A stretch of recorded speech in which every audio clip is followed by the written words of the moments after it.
さんこんばんは、ミックです。私は今台湾の台北に来ています。こちら台北駅です。今回の動画では台湾旅行 Vlog をお届けしたいと思うんですけれども、テーマはゼロ泊台湾、弾丸日帰り台湾旅をしたいと思います。私たち夫婦は台湾に住んでたこともあるので、私たちのお気に入りのお店、そして新規開拓も含め、この日帰りで美味しいものを食べ尽くしたいと思います。今は朝の9時36分です。そして帰りの飛行機が8時半なので、それまでの間にどこまで楽しめるか調査していきたいと思います。それでは弾丸台湾旅スタートです。約1年ぶりの台湾です。まずはどこに行きましょう。まずはレッドラインっていう MRT に乗って、はい、スワンリエン駅ルーローファンを食べに行きます。イエーイじゃあ1食目はルーローファン行ってみたいと思います。请取出车票与零钱。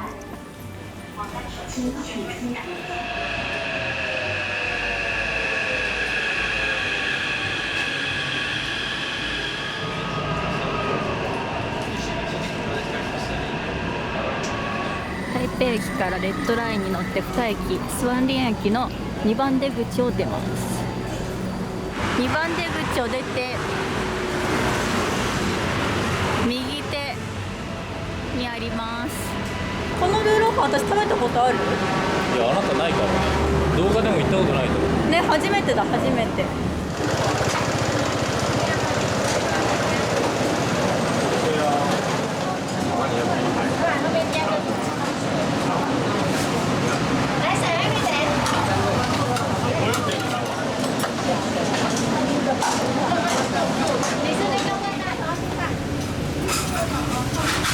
苋菜。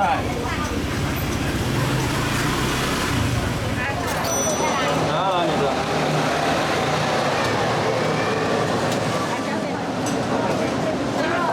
这位先生，你要什么？我要外带2碗卤肉饭。いただきます。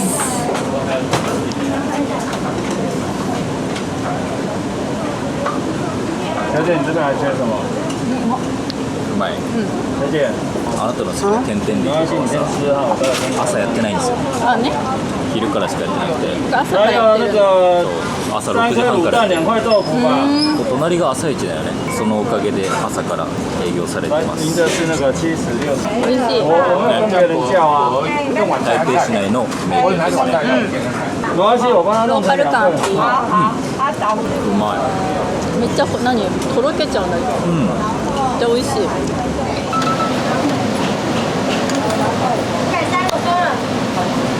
美味しかった。一発目ルーローファン食べました。脂身多めって感じだけど、ここはね、なんかトロトロっていうよりは、なんか毎朝煮込んでますみたいな。そうそうそう、なんかだからスッとなんかとろけて、なんか脂身独特のくどさがなくて、甘い感じで食べれて美味しかったです。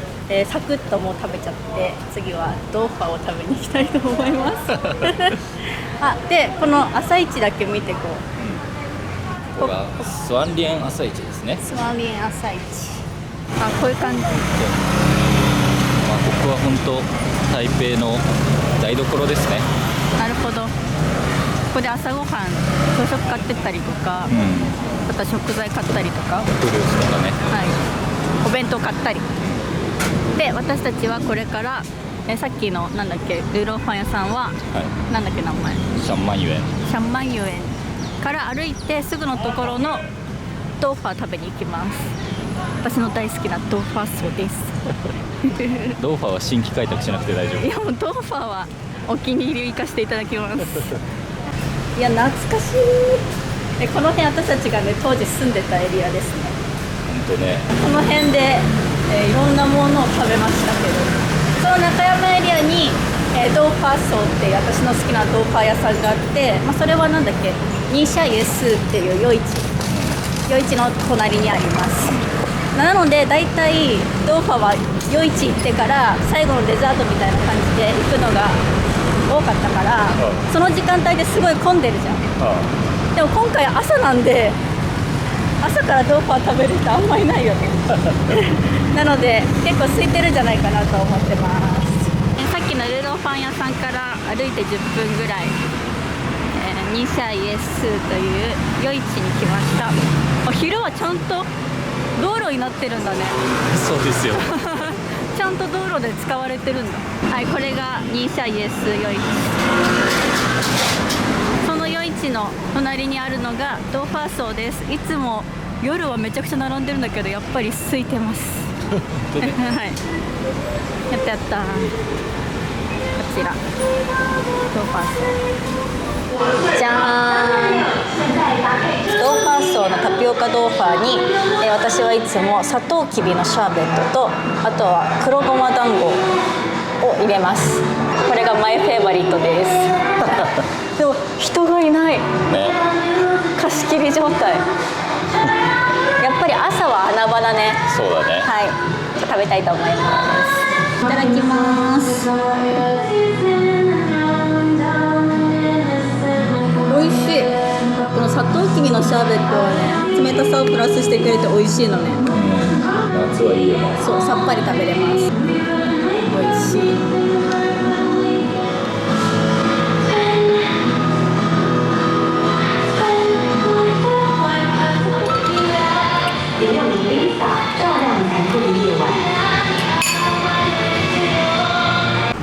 さて、さっきのドーファーソーから歩いて、次はお茶を買いに行きます。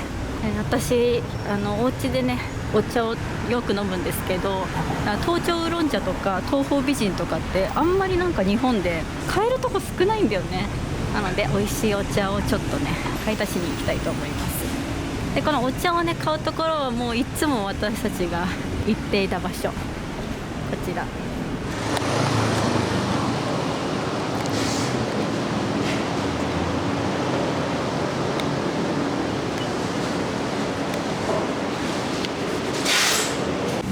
ここはね私たちの台湾 Vlog 過去のものでもたくさん紹介したお茶屋さんなんですけど、でこれが 600g あたりの値段かな。はい、ミニマムが 150g。 150g から買うことができます。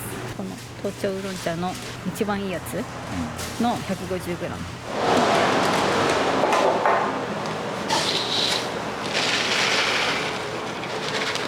東方美人茶も好きなので東方美人茶買いたいんですけど、見て一番高いの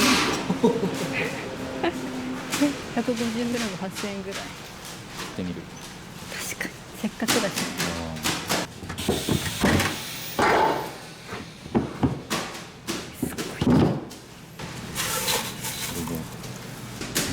十分いい香り。おお、全然違かった、香りが。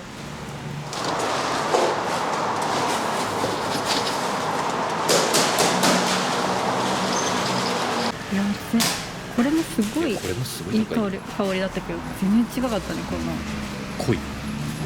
これなんで違うのこんなに。同じ台湾なんだけど売れたやつが違うっていうのと、品質が違って、その結構茶葉の形とか状態とかなるほどねらしいです。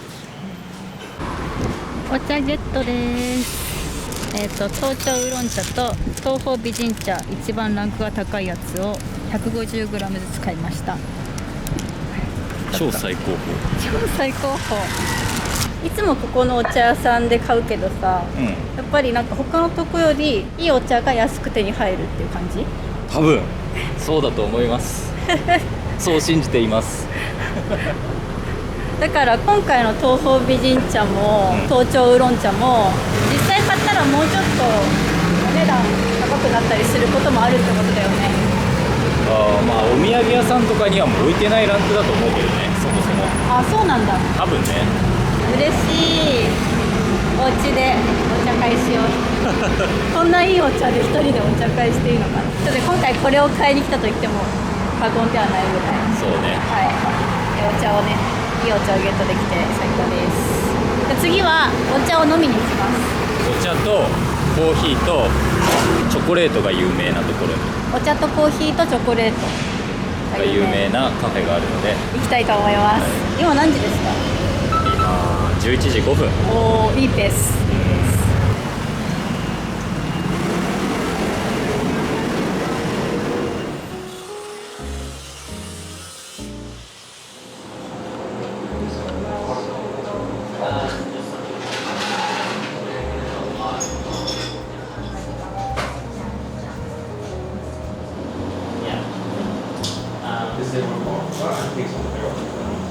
コフィっていうカフェに来ました。ここでお茶休憩です。これは最初のページはチョコレートのページですね。あ、チョコレート。あ、このゴールデンセットいいね。最初取ったチョコレート3種。あとコーヒーもあって、アリサンコーヒーみたいな。ワインもある。あ、これがチョコレートだ。あ、チョコレート。チョコレート1個ずつ食べることもできるし、シグネチャードリンク。これがね、ティーコーヒー。ティーコーヒー。ティーコーヒーですよ。東方美人茶とアリサンゲイシャコーヒーが混ざってると、ブレンドされてるってこと。あとこれはチョコレート1個とお茶1個じゃない、これにしよっかな。コフ喫茶1+1みたいなやつ。あとじゃあこれじゃないよ。そうね、コーヒーティー、チョコも食べようかな。じゃん。私1+1のセットにしたんだけど、これがホーシュ茶に、このチョコは何だろう。お茶のチョコレート。お茶のちょっと抹茶っぽいチョコレート。チョコ食べてお茶飲んで、チョコ食べてお茶飲んでねって言われました。あなたのはこれ茶コーヒー。いや、どうやって作ったんですかって聞いたよ、そしたら東方美人茶の茶葉を砕いたりすりつぶして、あとコーヒー豆やって一緒に、だから完全に分離してるわけじゃなくて、コーヒーとお茶が調和されてると思いますよって。じゃあお茶の香りもするんだね、ちゃんと。かな。あとこちらゴールドスリー受賞してるやつだよね。ICA インターナショナルチョコレートアワードを受賞してるので、これが東方美人チョコ、これがレッドウーロンティー&パイナップル、これがホンユンブラックティーとイチゴです。真ん中と左端のやつはフルーツが使われてるので酸味があるから、後から食べてください。あ、そういうことね。OK、いただきます。あ、美味しい。あ、どう？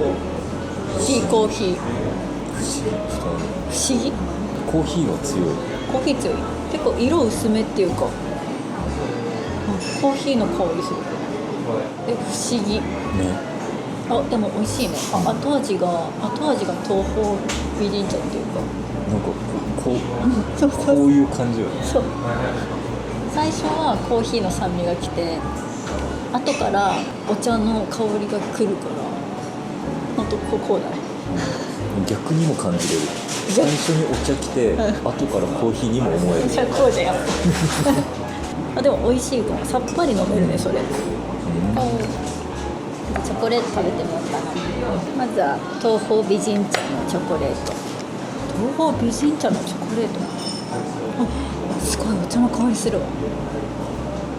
すごいこれ。うまっ。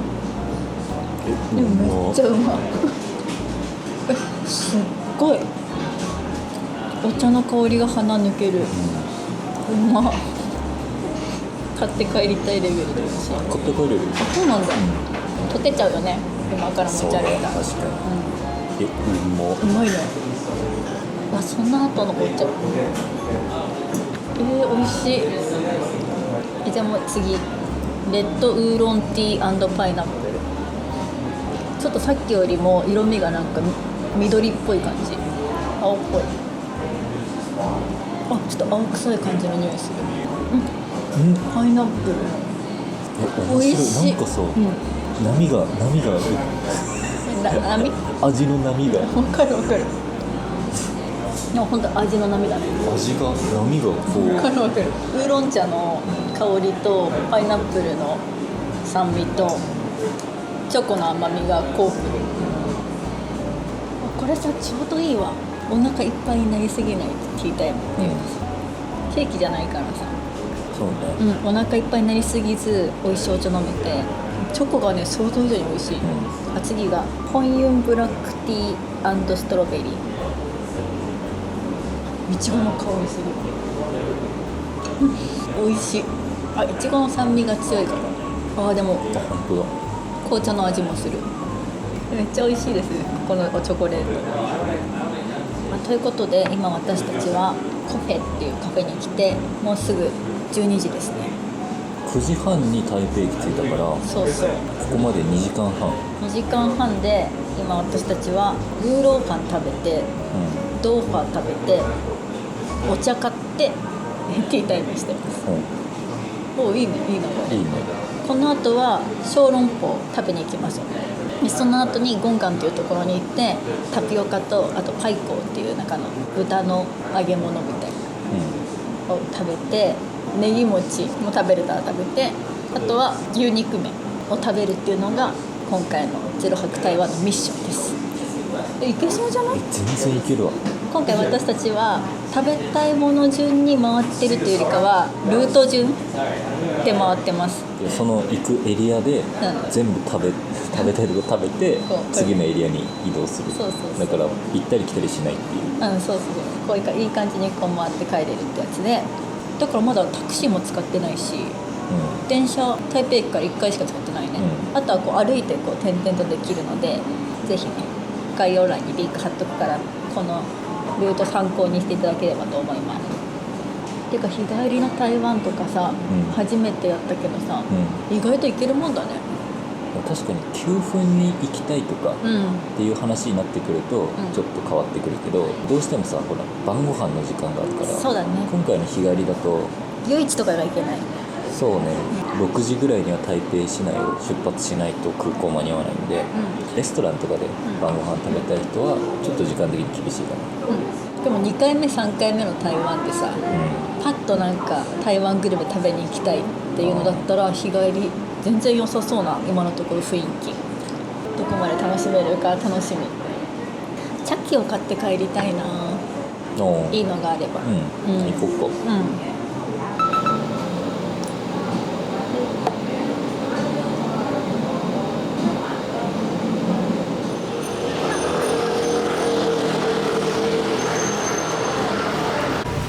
ビーファージェの方から歩いて、次はこの後は北門駅っていう MRT の駅に行って、電車に乗ります。そして小籠包食べに行きます。今ここでここに行きます。北門から中世記念堂。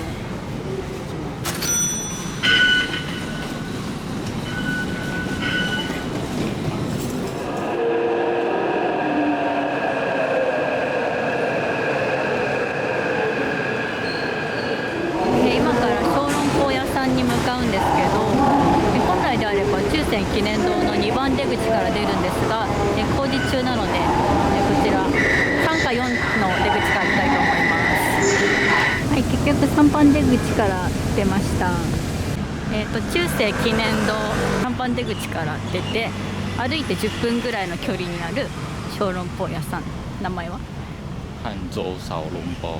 杭州小籠包に行きます。私そこ初めて行くかも。そうね、そのほんと隣にもう一個小籠包屋さんあって、そこはね一緒行ったことある。あ、そうなんだ。そう、なんだっけ、ヘチマ小籠包。あったね、代わりだね小籠包。そうでそこもね結構台北の人に聞いたら、リンダイフォン以外で好きな小籠包どこって言ったら、結構みんなそこ言う。でも今日休みなんだよね。今日休みで、その隣にある今回行く甲州小籠包も、同じくらい有名。そうなんだ。だと思う。楽しみ。ぜひお時間がある方は中世記念堂横切りながら向かいま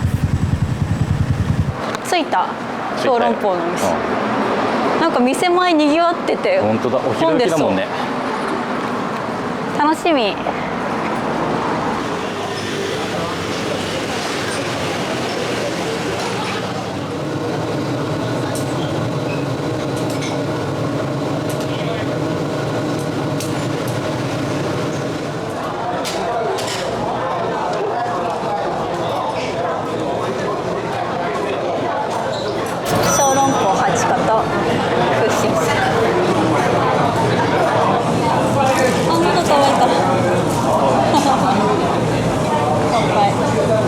ノーマル小籠包だよね。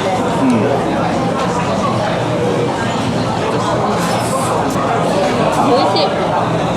臨大本味ある。皮が美味しい。マチコペロッと食べちゃうかも。美味しかった。さっきの小籠包屋さん。人気だったね。めちゃめちゃ人気とか、めちゃめちゃ有名店みたいな。あ、そうなんだ。でも結構すんなり入れて、店内も広いし清潔だし、すごく美味しかったです。で、なんか私の好きな感じの薄めの皮の小籠包でした。次は茶器屋さんに行きたいと思います。今は1時25分です。めちゃくちゃいいペースです。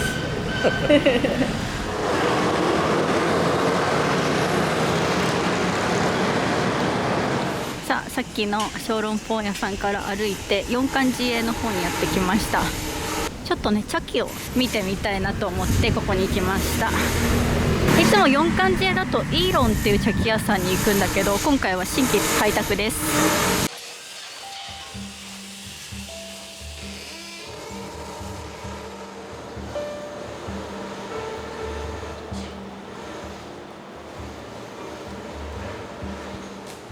すごい素敵。あ、茶足欲しい。これもかな。これも茶足かな。あとさ、このなんていうの、茶卓っていうの、こういうの日本でさどう言ってるかわかんないんだよね。このお湯をさこぼれてもいいようにするやつ。あとこれいいね。これ素敵。1500円ぐらいで買える。あとこの急須ね、小さい急須2800円。シンプルでいいね。素敵。焙茶、烘焙的都可以用。对，かわいい。これ買います。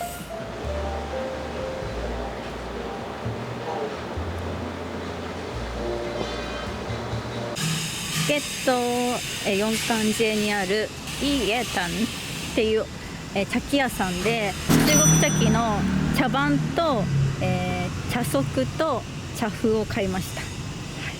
いや嬉しい。私家で一人お茶会という名の一人でお茶入れるのがね今ハマってて、で中国茶をねよく家で飲んでるんですけど、その茶番とか茶足とかって日本でなかなかね見つけられなくって、ずっと欲しいなと思ってたので、台湾でゲットできて嬉しかったです。五十嵐で金柑レモンジュースゲット。台湾はタピオカミルクティーも美味しいですけど、金柑レモンジュースがめちゃくちゃ美味しいので、さっぱりしたもの飲みたいときはぜひおすすめです。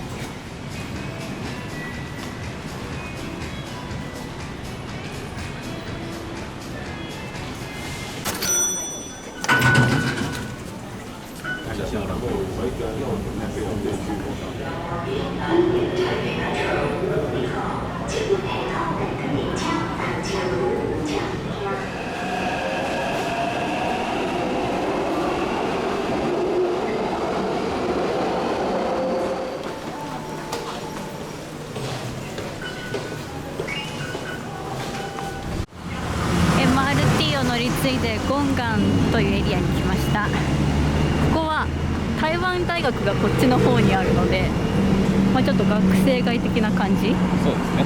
はい。これでもちょっと美味しいものを食べていきたいと思います。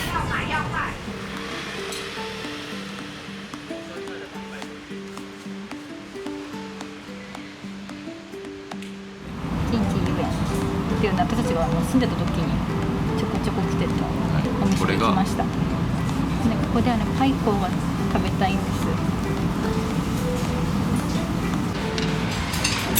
来ました。パイコースペアリブの唐揚げなんだけど、これがさ本当に大好きで、なんか一回こうタレにさくぐらせた感じ、甘辛のタレにめっちゃ胡椒がいっぱいかかってるから甘辛スパイシーなの。本当におすすめ。ただ好きなだけ。これ私の大好き。はい、あと他にはエビシューマイとワンタンスープ、美味しそう。いただきます。美味しい、あっさり。い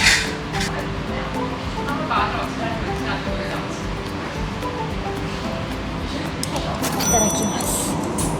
いいやもうこれ本当に大好き。私タレがしみしみなの。うまっ。タレかかってるパイコってマジでないんだよね。うまっ。よく出てくるのはなんか素揚げに胡椒だけなんだけど、これはなんかタレに一回漬け込んで胡椒だから。でこの衣の薄さもいい。ちなみにここは牛肉麺も美味しい。なんだ。俺いつも牛肉麺とこれ食べてた。私たちこの後他の牛肉麺屋さん行くので、とりあえずパイコ。これは本当美味しい。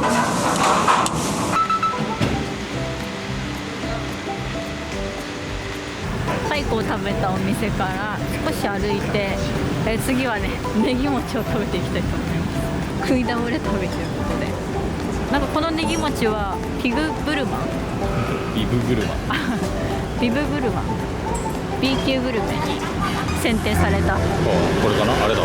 ネギ餅らしいです。まあネギ餅マニアとしては一回食べといた方がいいんじゃない？そうだね、ネギ餅大好きだから。どうした？ 5分待ってって。あ、5分。今から開店するところなので、今何時3時45分。4時頃には開店するみたいです。ネギ餅の開店待ちしてる間に白玉ミルクティーをゲットしました。タピオカの白い版です。美味しい。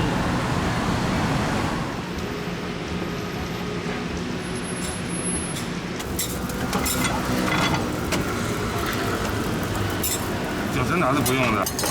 まだいらない。ゴンガンの夜市のネギ餅屋さん、ビグブルマンに選定されたというネギ餅買いました。初めて食べるんだけどもちもちね。分厚くてもちもちで、これがシグネチャーの卵とチーズで、卵とチーズ。いただきます。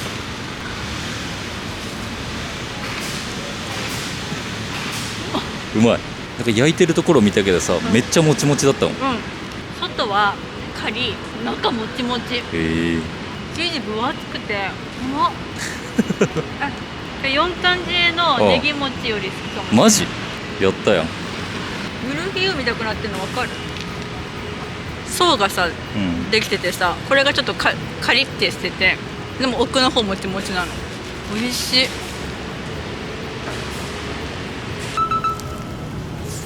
うわ、マジうま。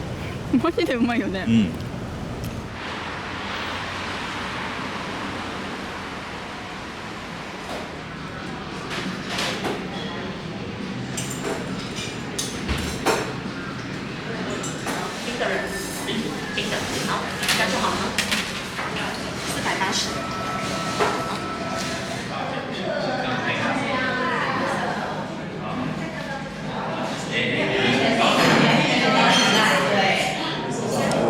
いただきます。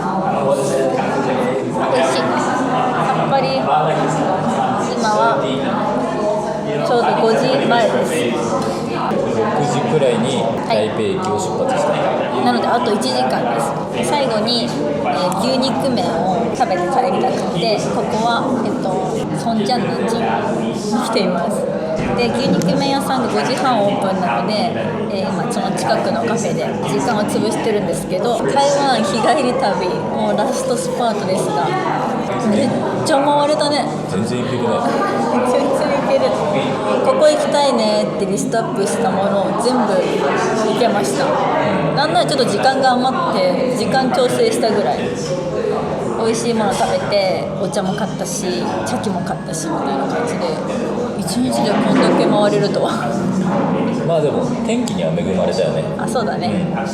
そう、今回のその日帰り台湾旅の私たちの作戦が成功したじゃないですけど、こう行ったり来たりしないようにルートを決めて、そこで食べたいものとか台湾らしい美味しいものを食べていって、でそのお店とお店の間が、徒歩10分ぐらいの距離だったりするから、例えば小籠包を食べた後にちょこちょこちょこって10分歩いた後でまた何か食べたりとか買い物したりとかして歩くことによってお腹がちょっと減ってで美味しいものいっぱい食べることができました。やっぱ日帰りだとさ食べたいものがいっぱいあるので MRT をねうまく使いながら歩きながら回るのがすごく良かったかなと思います。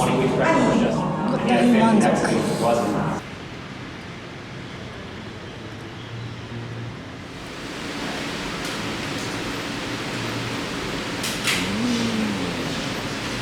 牛肉麺屋さんで牛肉麺食べようとしたんだけどスーラー麺、酸っぱ辛い麺が美味しそうだったのでこれにしました。これとあと牛骨スープの牛肉麺。美味しそう。う